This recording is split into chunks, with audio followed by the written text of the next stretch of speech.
আসসালামু আলাইকুম। নাজিস অ্যাভিয়ারি থেকে নতুন একটি ভিডিওতে সবাইকে স্বাগত জানাচ্ছি। গতকালকেও আমি ভিডিওতে আমার এই পাখিটাকে দেখিয়েছিলাম।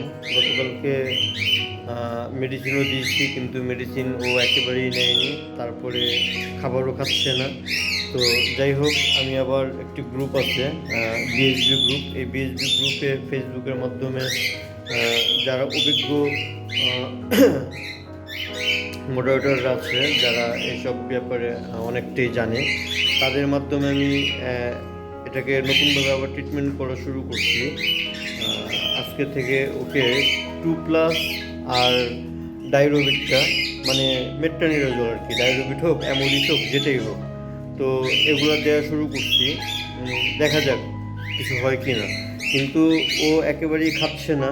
ওর অবস্থা কি বলবো, ওর ব্রিডিং বক্স তো খুলে দিচ্ছি, আর ও সারাক্ষণ এভাবে ঝুলে থাকে, চোখ বন্ধ করে সারাক্ষণ ঝুলে থাকে।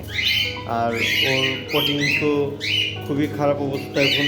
পটিংয়ের কথা কী বলবো, এখন ওর চেহারা দেখেই বোঝা যাচ্ছে ও অনেকটা দুর্বল হয়ে গেছে। জানি না আমার এরিয়াতে কী হচ্ছে না হচ্ছে, তবে আমার যতটুকু মনে হচ্ছে কোনো একটা সমস্যা হচ্ছে। আজকে এসে দেখতেছি এই ফিমেলটাও মোটামুটি বলতে গেলে একটু অসুস্থ। ওর অ্যাক্টিভিটিস ঠিক আছে, খাবার দাবার ঠিক আছে, কিন্তু ওর বাথরুমের রাস্তায় যে বাথরুমের যে ওই জায়গাটুকু ভিজা থাকে, মানে ওর পায়খানা রাস্তার ব্যান্ডটুকু ভিজা থাকে। আমি স্ক্রিনে দিয়ে দিচ্ছি, মানে আপনারা দেখতে পাচ্ছেন। এখন ট্রে টুরেও সব ঠিক আছে মোটামুটি, কিন্তু সমস্যাটা কি আমি বুঝতেছি না। ওর পুরা ব্যান্ডটুকু ভিজা, অনেকটাই ভিজা, শুধু ভিজা না। তো সব মিলিয়ে ঝিলিয়ে এখন আসলে আর কিছু বলার নেই। এটার অবস্থা কালকে খারাপ হলো, আজকে আবার দেখতেছি ওইখানে অবস্থা খারাপ একটা। এখানে যে একটা ফিমেল আলাদা করে রাখছি, এটাও দেখতেছি চোখ বন্ধ করে রাখে।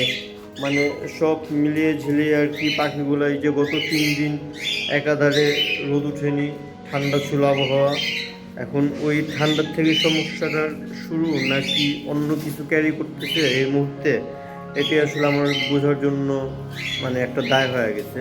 যাই হোক, কিছু বুঝে উঠতে পারি আর নাই পারি, আমি চাচ্ছি সঠিক ট্রিটমেন্ট করে যাতে মোটামুটি পাখিগুলোকে আবার সেভ করে নিয়ে আসতে পারি। এই দেখেন ব্রিডিং বক্স যেগুলো সবগুলো খুলে দিচ্ছে আস্তে আস্তে, কারণ পাখি ঠিক হলে তো ব্রিডিং, এর আগে তো ব্রিডিংয়ের চিন্তা করে লাভ নেই।